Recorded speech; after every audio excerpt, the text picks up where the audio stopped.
Hey, what's going on, listeners? You are tuning into another episode of the Brother Leon Show. We are still in our series, 91 Psalms for 91 days, and I want to get with you guys. Today is day 26. And I want you guys to know, man, it's been one of those weeks.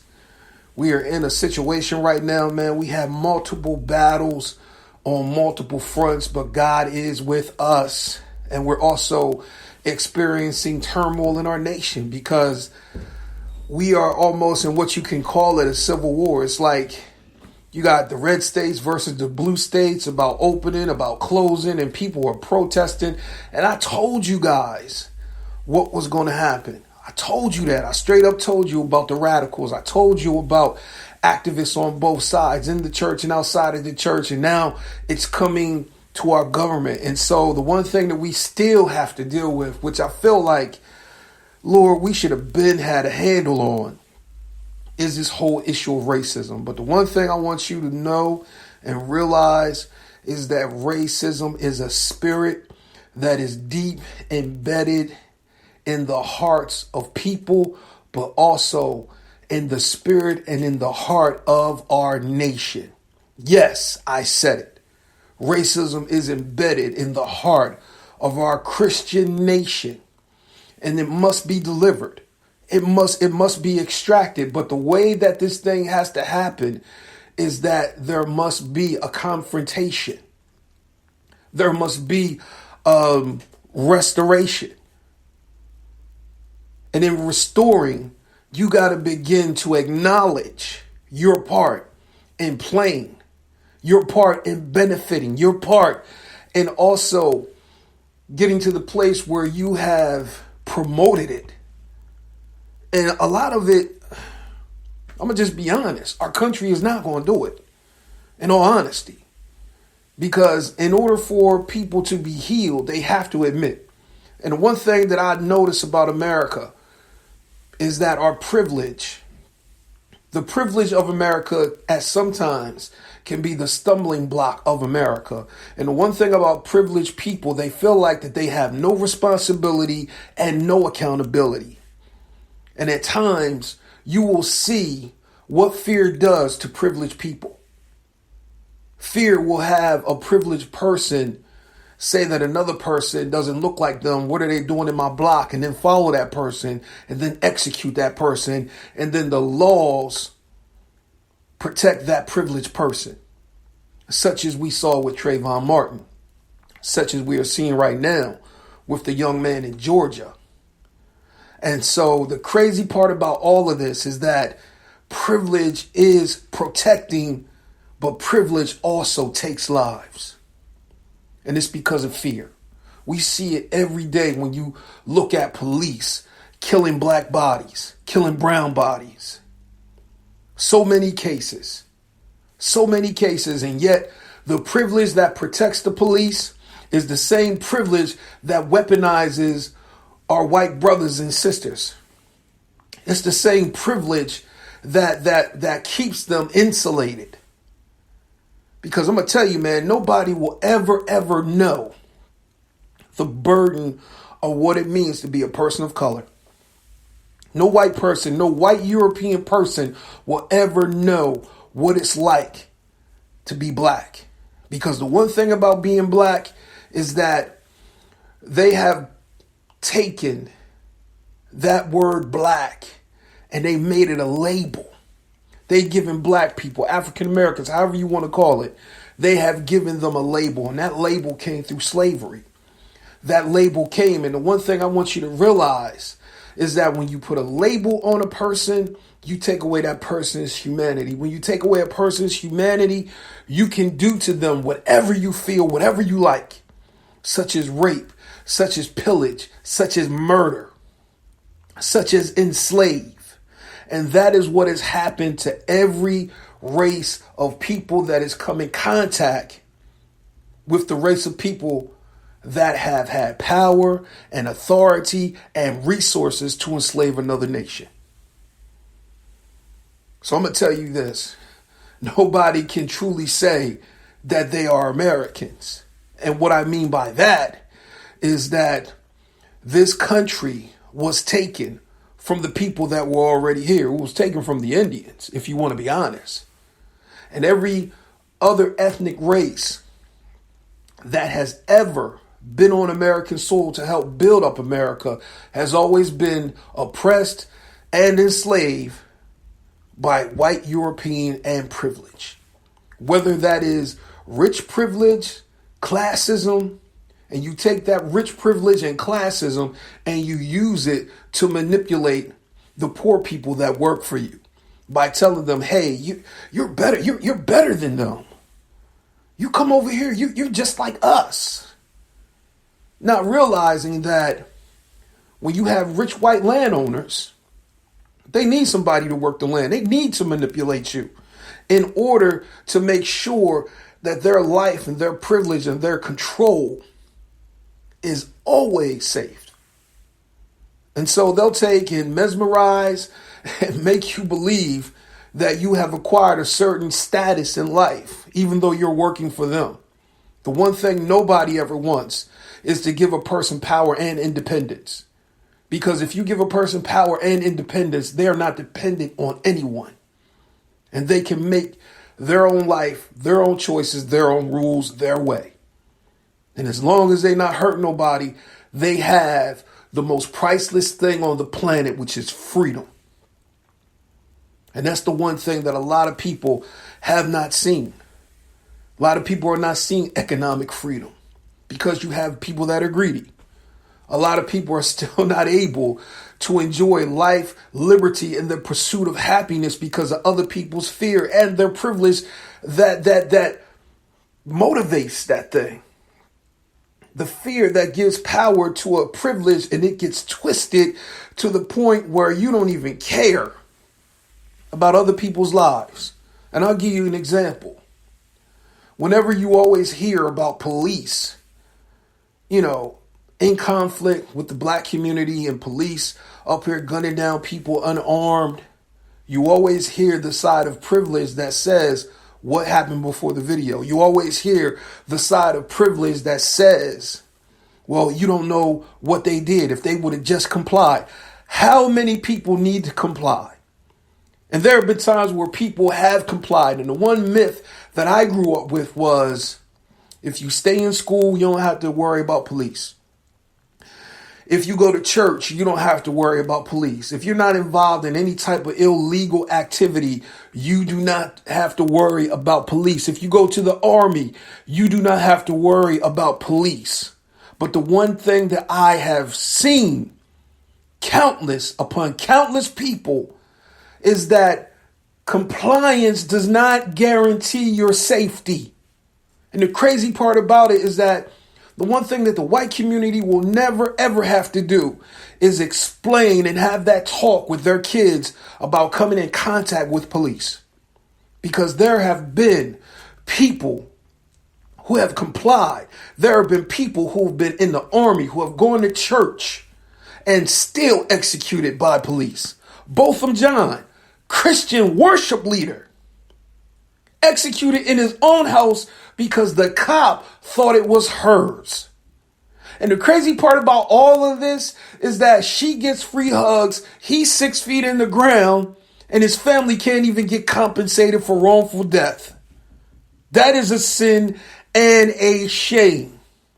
And I want you guys to know beyond a shadow of a doubt is that the blood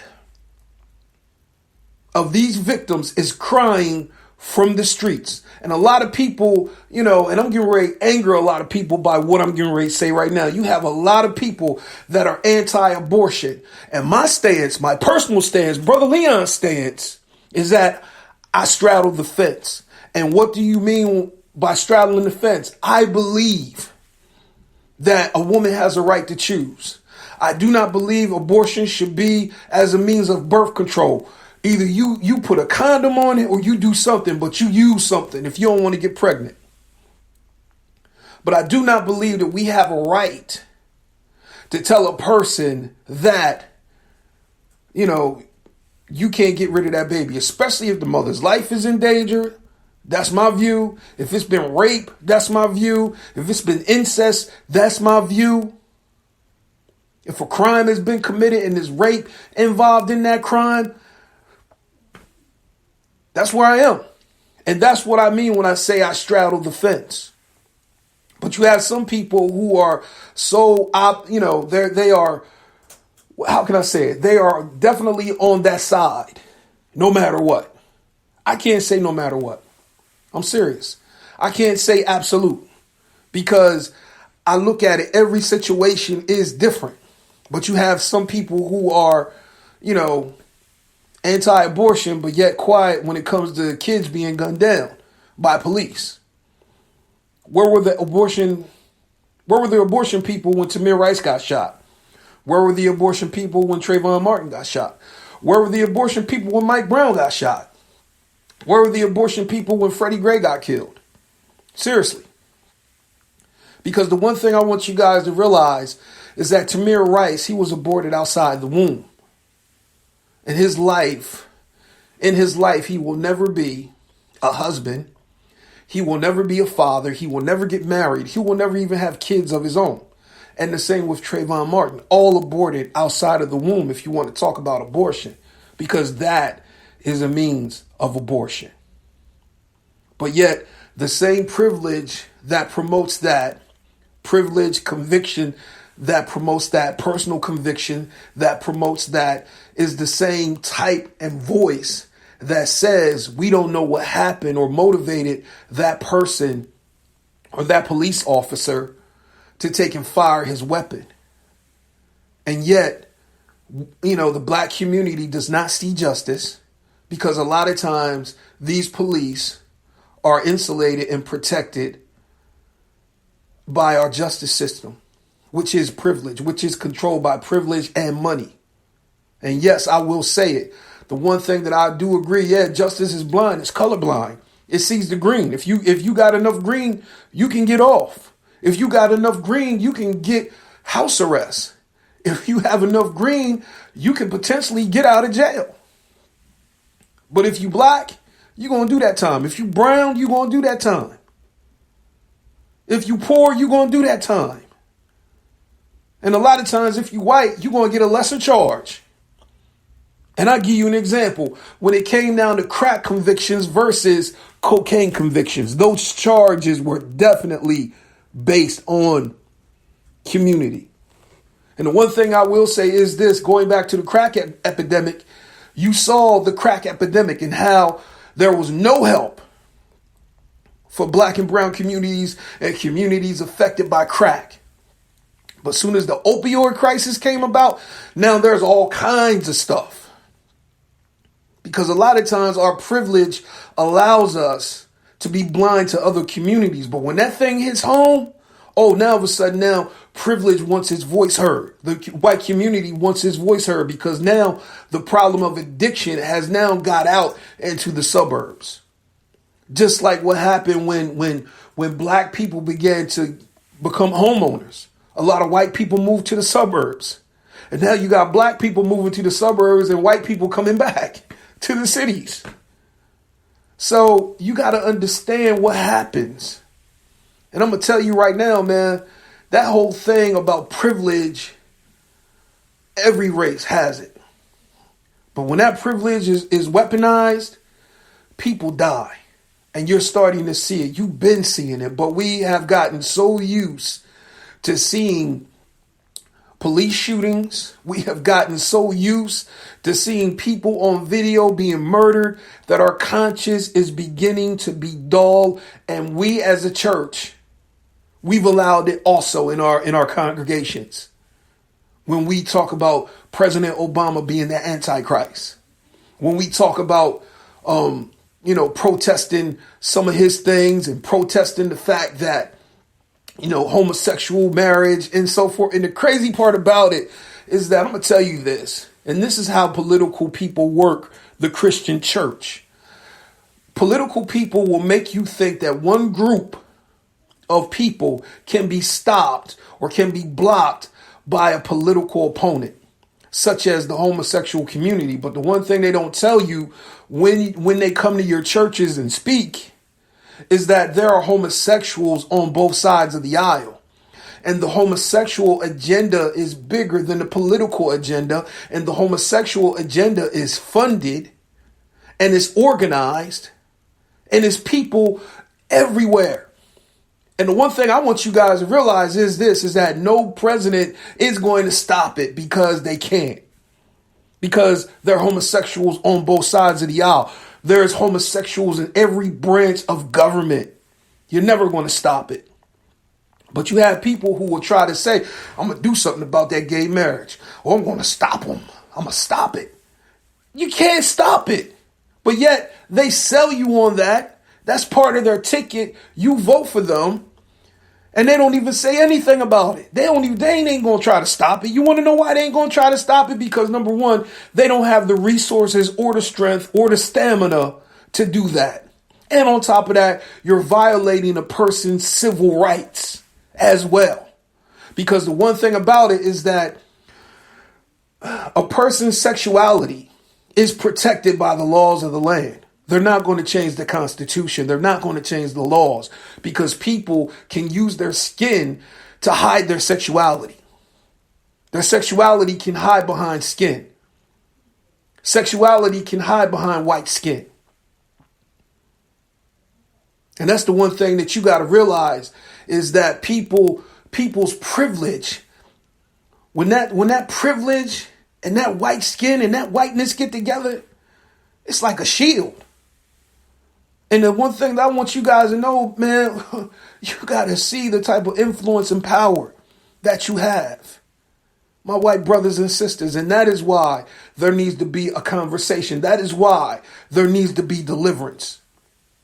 Because our brothers, their blood is just as red as yours. But because we have taken away their humanity, we can label them and say anything about them and get away with it. We can take and weaponize our privilege and have other people who are in our protected class or who are in our class. We can have them. We can have police say, "Hey, he fits the description," and the cop go right after him because his training has always depicted the person of color being the person who commits crime. And that's what happens. That's what happens when you have trainers, when you have those who are in authority, who are teachers, who still have bias, who are still white supremacists underneath and haven't dealt with their issues of prejudice and racism. That's what happens. Because it gets passed down, it gets passed down, it gets passed down. And the crazy part about all of this is that people have made the vocation of law enforcement their whole narrative, their whole definition of who they are. And the one thing that I've always said is that a person is a person because of their purpose. And the thing is that people have made their career their whole life. And I'm going to tell you, sometimes people's career is over and then their life is over. And I will say this, that whole saying Blue Lives Matter, you can take that badge off. But a person can't take their skin color off. You can be whoever you want to be outside of your shift. You can be whoever you want to be outside of that badge.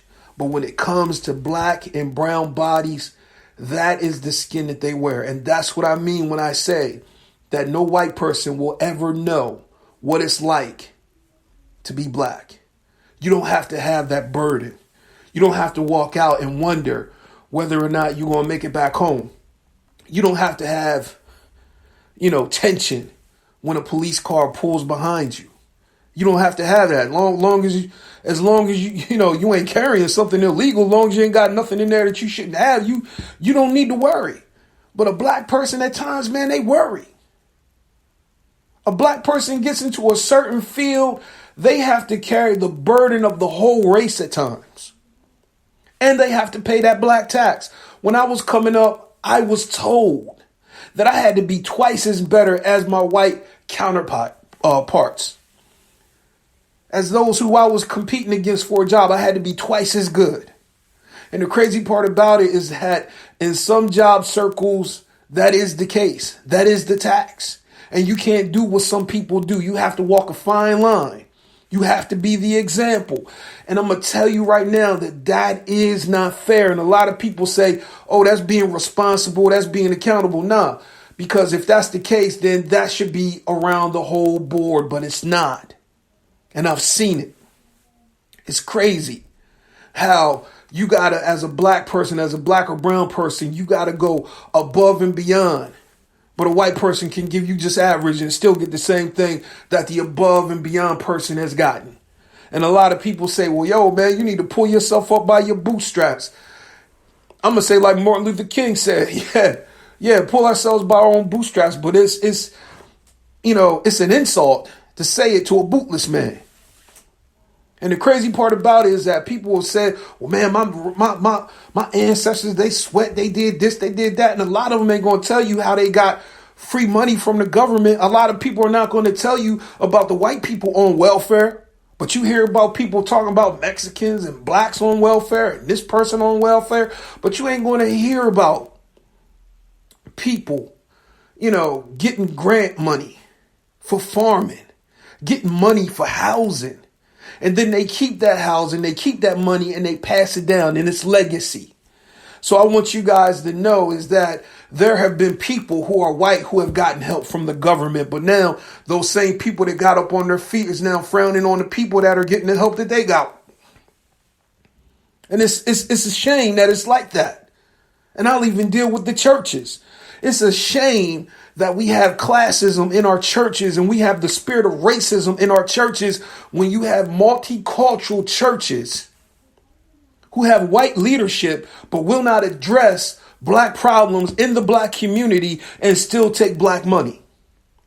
You still taking black money in your offerings and in your tithes and in your blessing plans. But the crazy part about it is that you will not even address the problems with the black community or even call on the carpet the people that are violating the black people in their community. You won't say jack about police, but you'll say something about homosexuals. You'll say something about abortions, but you won't say nothing about police shootings.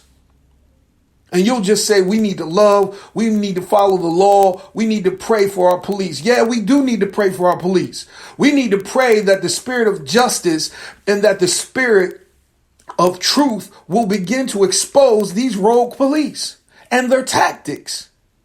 Seriously, I believe in that. But in the same token, why is it that you send white people into black communities to police? Seriously, I don't get that one. You mean to tell me that there aren't any people that fit the demographic of that community that you can send in there? But mainly when you look at inner city, you always look at people who live outside of the community, police the community. How come the community can't be policed by people who looks like the community? It's not like you can't get recruits. But a lot of times they send problem people into these communities who have biases and they know they have biases and they send them in those communities anyway to control. And yes, I said it, to control. It's not even about fairness. It's not even about justice. It's about control. And the ones that are fair and the ones that do have a level of sympathy at times, they're not even, sent to those communities. They're sent to other communities. Seriously. And so I want you guys to realize and understand is that we have a problem. We have a problem that has gone from the church house all the way to our White House. You have heard our president talk about African nations as shithole countries. Yes, I said it. You've also heard about people protesting about Colin Kaepernick and his stance and his blackballing in the NFL. You've heard that. You've heard also, our president say, fire them sons of bitches. Something along those lines, allegedly. But what I want you guys to realize and know is that this spirit of racism has to be exposed. And the way that we expose it, it has to come from the apostolic voice. It has to come from the prophetic voice. It has to come from the pastoral voice. And we have to begin to say restore. We have to begin to restore.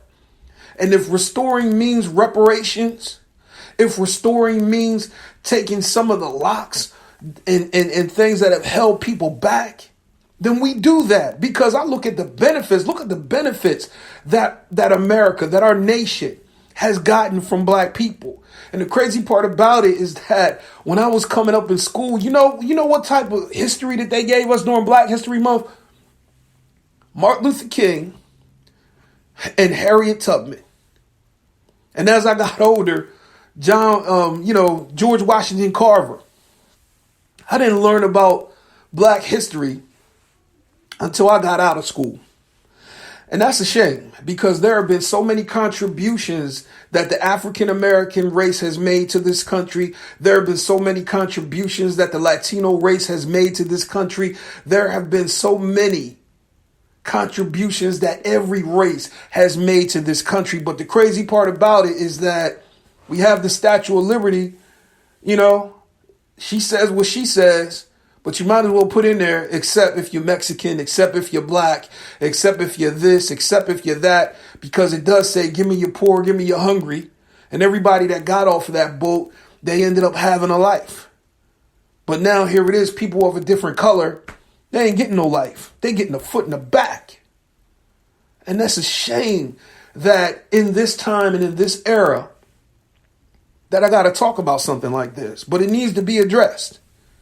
Because you're going to have a whole lot of people say that this is an attack against our president, that this is an attack against law enforcement. And the crazy part about law enforcement, if you want the laws to be fair, then you need to operate on every level. I think the crazy part about it is that these prosecutors and these district attorneys are afraid of the police.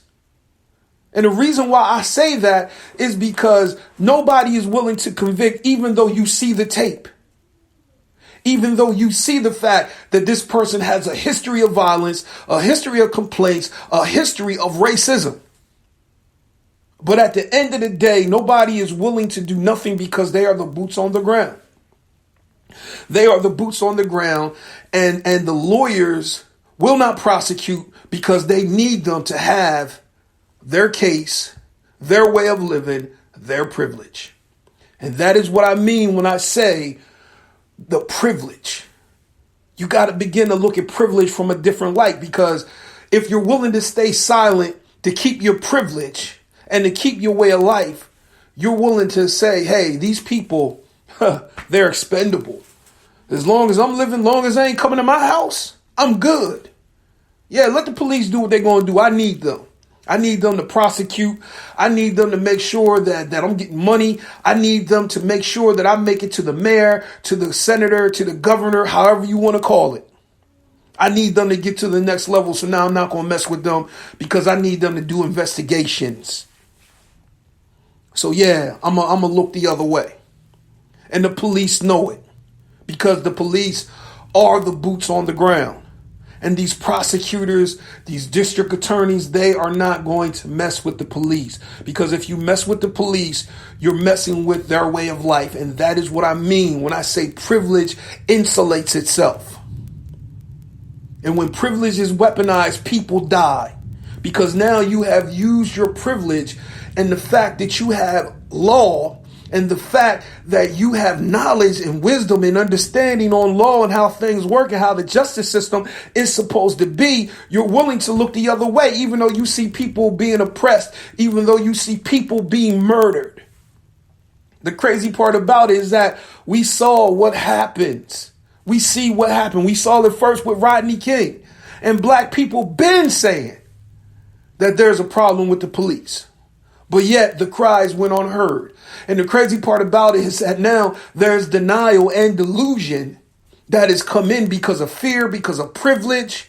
And now, even though you see the tape, you want to know what happened before the gunshots.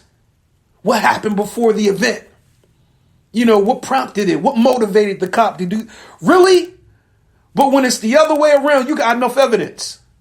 You have enough evidence to prosecute when it's criminal. When the other person is committing a crime. Oh, yeah, we got enough evidence there. We got the tape. But it's not enough when those who are supposed to enforce the law are now breaking the law. It's not enough. It's not enough. It's not enough to see a person die on Facebook Live. It's not enough to see a person die. Here it is. He's in a state to carry a weapon and he gets shot in front of his girlfriend and their daughter. It's not enough. It's not enough. It's not enough when you see Alton Crawford on the ground and you hear the shot. It's not enough when you see Tamir Rice playing with the toy gun. And then police roll up on him in less than 5 seconds. Pow. Shoot that boy. It's not enough. The one thing I want you guys to realize and know this is that the blood of Abel is cried then and it's still crying now. The blood of all these martyrs is crying. And I'm going to tell you, man, there are people right now, if they can't get a race war, they're going to get a class war or they're going to get a combination of both. So you better not drink the Kool-Aid. Because I'm going to tell you, man, these privileged people, white, rich, they giving shots from way up. And they're even controlling our government. Yes, I said it. And you may say, man, Brother Leon, I never thought you'd say something. Yes, I'm saying it. Because I want you guys to know that there are powerful people who have money, who have influence, who have ownership. They got so much money that they underwrite loans. They fund wars. They fund governments. They're in a place where they talk to presidents and rulers of nations. And we as a church need to wake up. Because if these are the type of people that are getting their agenda across and it's infiltrating the church, what are we going to be? And a lot of people say, well, man, that's the Antichrist. I'm going to tell you this. You need to be looking at Jesus. Because as some of us, we are so much looking for Antichrist. And Jesus said that there will be many Antichrists. And what is Antichrist? Antichrist is anti everything that Jesus was. Jesus was for the man. Jesus was for the community. And you have people who are not for the community. You have Pharisees and Sadducees on every level of church. You have prophetic people who are for Republicans. You have prophetic people who are for Democrats. But we need people who are going to stand for truth and who are going to stand for the community. Because I'm going to tell you right now, man, this economy is not worth a person dying as long as you got your health. And I heard Governor Cuomo say this, and I'm going to repeat it as best as I can. As long as you have your health, everything else can be fixed. But to put a person's health on the line, to risk a person's health, and I don't care how old they are, because some people will have you think, oh man, it's for the older people. Man, they can pass, they live their life. Man, please, we need the story of our elders. I don't know about you, but yeah, I miss my grandparents. My grandparents gone. I wish they were here right now, because I know I'd be running around for them parents too. But some people, man, I look at it like this. 65 is not an age to die at. Neither is 70. Neither is 71. Neither is 75. Really, in all honesty, live until you're satisfied. And then go. But I'm not going to take and say, hey, let's put a cap on this. Like, man, some people's life is just now starting. Some people have had to raise their kids and grandkids. And now that both of them are gone, it's time for them to live. Let them people live. I'm serious. Let them people live. And the crazy part about it is that the same people that talk about, hey, we need to open up the economy is the same people that's going to send you out but stay in the house. No. And I'm going to tell you, man, some of these government officials, they ain't willing to go out here. They're not willing to be where the regular people are who they sent out. They ain't going to be sitting in a restaurant without a mask. And I'm going to tell you, man, what you see on TV, you don't see the prep work that goes into that. They got hand sanitizers. They testing everybody before they do that photo shoot, before they do that interview. And yeah, it may look like they don't believe in it, but I'm guaranteeing you that they are being protected. They are being protected. Seriously, they are being protected. And they are not going to show that part. They're going to show you the part where they believe that this is all a hoax. And they're going to tell you that, but they're not going to show you the mask. They're not going to show you the hand sanitizer. They're not going to show you everything that they do before they get in front of that camera.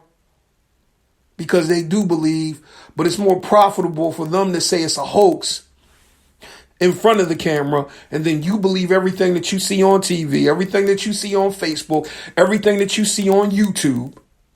You believe all of that because the thing is that people have always believed that if it's on the internet or if it's on TV, then it's true. Seriously. Now, granted, I've looked at things and I've just been having to ask the Lord, help me to discern, because there is a whole lot of information out here. And I'm going to tell you this, we cannot neglect the voice of science nor the medical community. But there's also people who are at this time benefiting and exploiting on every level, medical community included. Seriously, medical community, scientific community included, because what I'm starting to see right now is that every voice can be brought. Every voice, you can give them a payout, because the one thing I want you guys to realize is this, is that you have different doctors from different perspectives. Like there is a doctor who believes in vaccines, and then you have the anti-vax doctors, and then you have doctors who believe in the body's natural way of curing things. Everybody has an opinion and a perspective on how to treat this virus. But the one thing I will say is that we're not going to get over this until God gets us over this. And for us to take and put a timeline on it, I'm going to tell you, God has a way of making people look foolish. Because I'm going to tell you, everybody that tried to predict when this whole thing will be over with has now been made foolish. From the church house to the White House. You had certain prophets, who said that the Holy Spirit misled them. Really?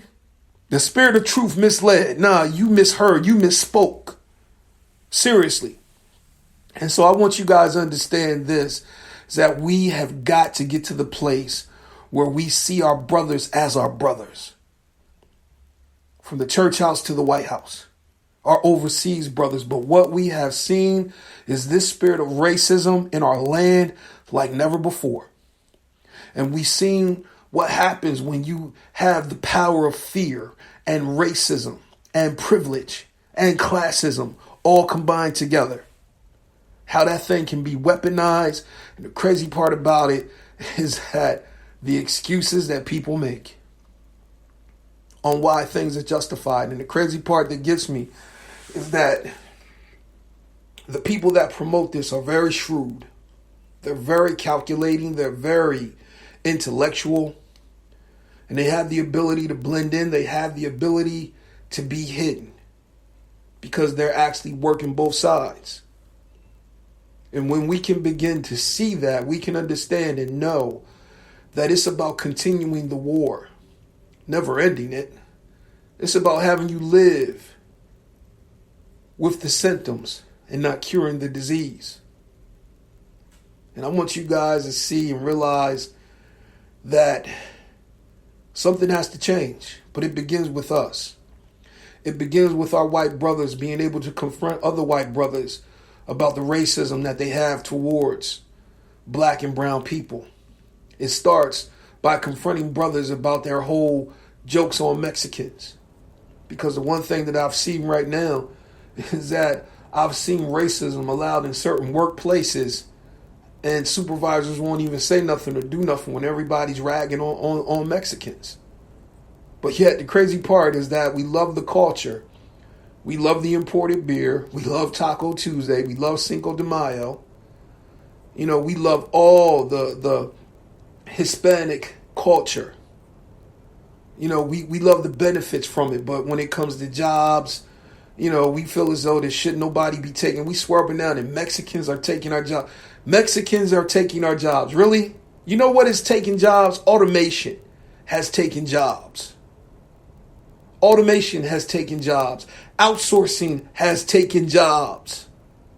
But yet everybody wants to get on the Mexican and talk about, the Mexicans is taking all the work. I look at it like this, man. Some of the work that I've seen them do, I'm like, man, please, ain't no way. I'm not picking fruit. I'm not slaughtering animals. I'm not doing none of that. But the crazy part about it, it's not the Mexicans taking your job. It's the robot that's taking your job. And some of these politicians will have you think that they can bring certain industries back. I'm like, man, please. Coal ain't never coming back. I'm going to tell you that right now. Coal ain't never coming back. People are not willing to do that. I'm like, the factories are not coming back when you have people that are outsourcing it. And the crazy part is that people always get mad at the Mexican. They never get mad at the guy that brings them in.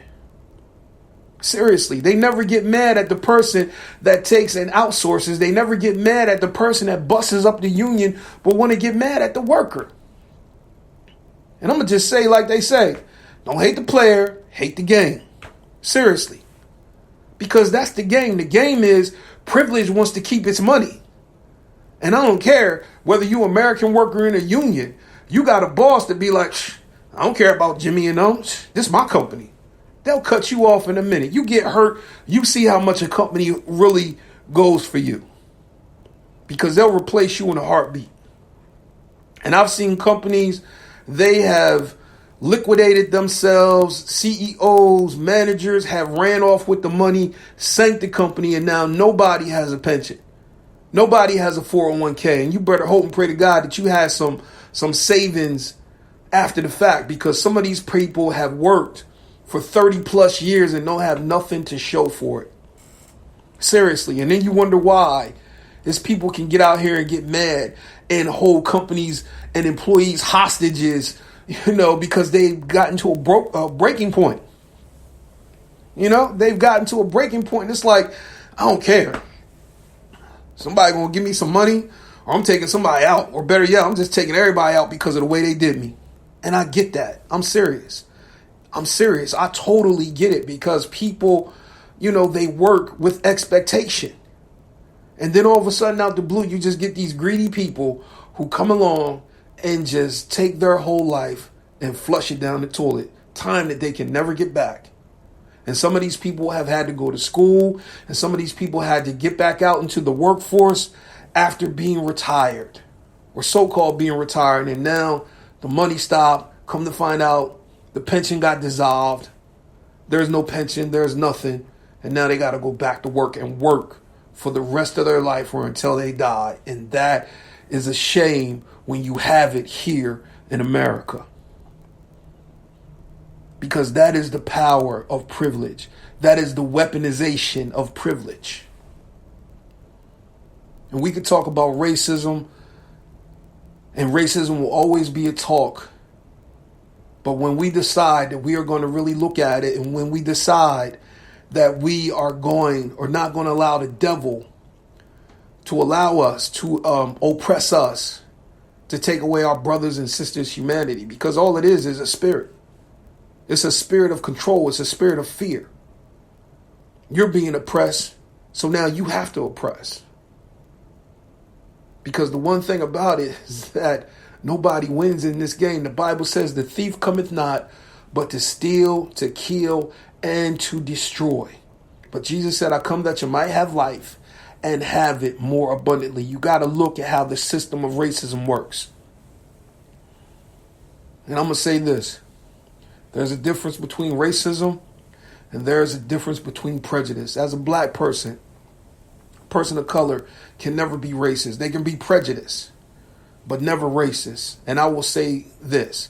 Racism has a system and a power behind it that have had laws and economic power behind it, federal and local. Prejudice is, hey, I don't want nobody in here wearing their jeans cut low or wearing their jeans sagging. Prejudice is, hey, I don't like people working in here with dreads. I don't want nobody in here with dreads. As a black person, I could say that. I could say, no, I don't want no people in here with dreads. But I don't have the power to stop a person with laws, with money that can bar a person from even voting. Black people have never done that. No person of color has ever done that, except for the white community. Except for the Jim Crow laws, when you have separate but equal, but it wasn't equal. And you see the whole education system. So on that note, look at your history. It might have been there, but it wasn't equal. Might have been separate, but wasn't equal. And we know that it wasn't equal. As gifted as some of our artists were, Nat King Cole made money for his record label. But he could not have a TV show. And he tried to go down south. And they totally tore him up. I ain't gonna lie. I wish to God, man, if I could go through time, is that Mr. Cole, don't go down south, please, sir. Don't have your show down south. Seriously. Because they're gonna boycott. They're gonna boycott your sponsors, and then you're gonna end up having to take your show off. And as gifted as that man was, he had to put up with racism. I'm serious. There's a whole lot of people that have had to deal with racism as gifted as they are. But yet, you know, the crazy part, the one thing that gets me is that they can come and take everything that makes our community and they can put a stamp of beauty on it. But then in the same token, not call the black people in which the thing came from. Not even recognize it. Not even call it for what it is. I'm serious. People was tripping, man. When you start having Black Miss Americas, you know, people were tripping off of that. People were tripping about the Williams sisters, Serena Williams. And the crazy part about it, man, they talk about her left and right. Same thing with our former First Lady, Michelle Obama. As gifted as she is, people talk about her left and right. And that is why we have to get to the place where we stop the label. We got to stop the label. So on that note, let's go to Psalms. I think I done said enough. You see where I'm talking. You see what I'm talking about. You see where I'm coming from. Seriously. Has to stop. Psalms 26. Judge me, O Lord, for I have walked in mine integrity. I have trusted also in the Lord. Therefore I shall not slide. Examine me, O Lord, and prove me. Try my reins and my heart. For thy loving kindness is before mine eyes, and I have walked in thy truth. I have not sat with vain persons, neither will I go with dissemblers. I have hated the congregation of evildoers, and will not sit with the wicked. I will wash mine hands in innocency. So will I compass thine altar, O Lord, that I may publish with the voice of thanksgiving, and tell all thy wondrous works. Lord, I love thy habitation of thy house, and the place wherein thine honor dwelleth. Gather not my soul with sinners, nor my life with bloody men, in whose hands is mischief, and their right hand is full of bribes. But as for me, I will walk in mine integrity. Redeem me and be merciful unto me. My foot standeth in an even place. In the congregation will I bless the Lord. And so on that note, I want to say we got to begin to walk in integrity, and we have to begin to bear one another's burdens. We have to get to the place where we see our brothers as our brothers and begin to address this whole systematic spiritual thing of racism. Because I'm going to tell you, man, you wouldn't believe how much racism and prejudice is in our churches. Because there is video out of people burning a mock dummy of President Obama hanging from a noose in front of a church. You know, that is how we have gotten. I'm serious. And we've also gotten to the point where we've allowed classism in. We don't want to fool with people in certain demographics. We have gotten to the place where now we only bring in certain ministers of other races if they can be beneficial to our programs, but they're not the type who we would normally have in. But because they're hot right now, we bring them in. And that shouldn't be. Or we try to bring them in and make them work for us. Instead of, seeing the fact that they're beneficial and trying to help them instead of them coming in and being a part of us. We try to recruit, and so we got to get to the place, man, where we got to wake up. We got to wake up in church. From the church house to the White House, the Bible says that judgment begins at the house of God, and God is judging us right now. Seriously, God is judging us right now because no prophet seen this coming. There have been prophets who have prophesied about this, but no prophet has prophesied about this happening in 2020.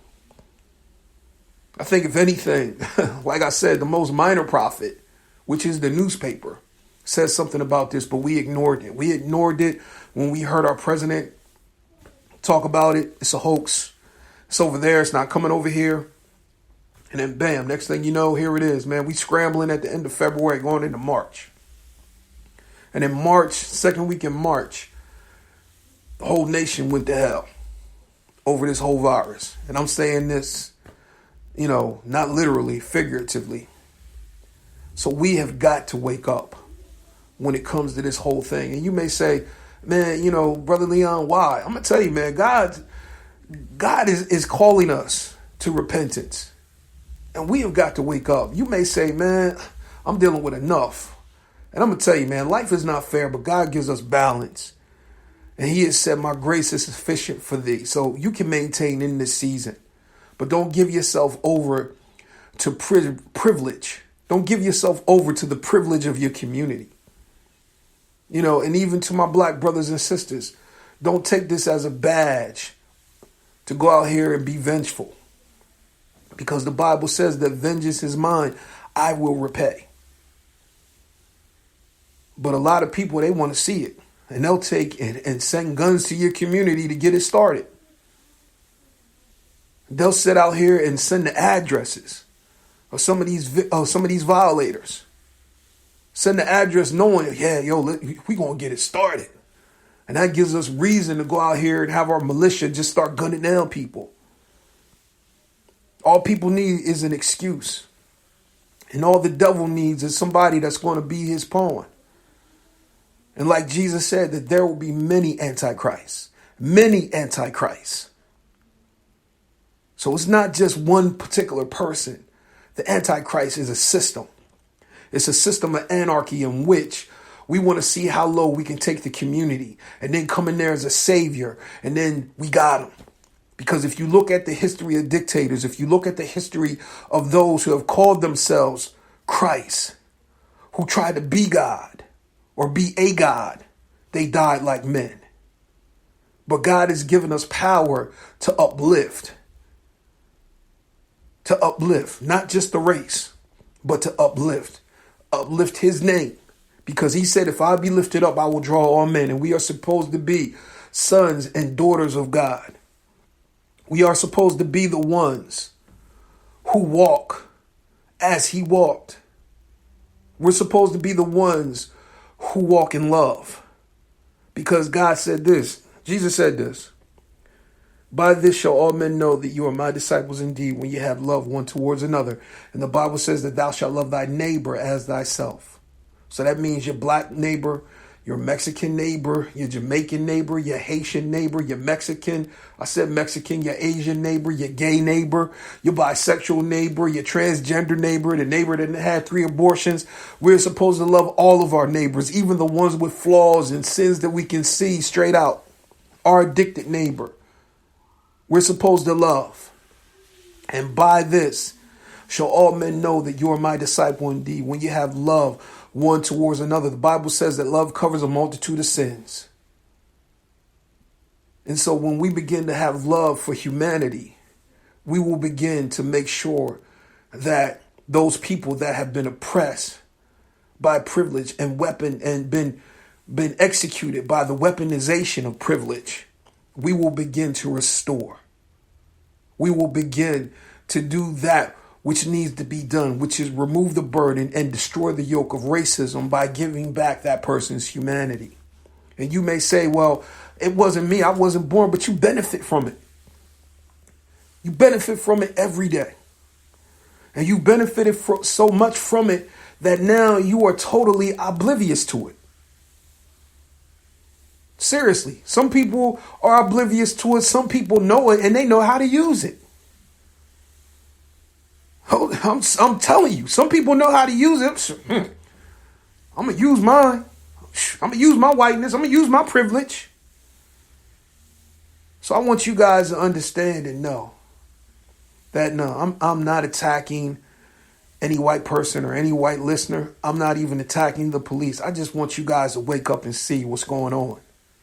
It's not an attack on no one. If it is an attack, and if you feel offended, sorry. You just going to have to deal with it and charge it to my head and not my heart. But I'm tired of seeing black people die. Seriously, I'm tired of seeing it. And I'm tired of looking at the news and wondering, what now?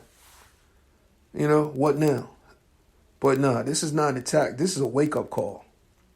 And it's a wake-up call that we need to have, because it's a shame that this spirit has infiltrated even the church. And I'm serious. It is totally infiltrated our churches. I'm serious. Malcolm X said it. The most segregated time is Sunday morning from 10 a.m. to 2 p.m. Got the white church and you got the black churches. Neither shall the two meet. But the crazy part about it is that we serve a God that loves us all. And the crazy part, they've even weaponized. They have even weaponized how Jesus is supposed to look and be. I'm serious. So, on that note, I'm done. I'm serious. It's been a lot. And I want to say thank you for hearing my voice on this. But I want you guys to be aware. And like I said, man, even though with things opening right now, have faith. But don't be stupid. Peace out.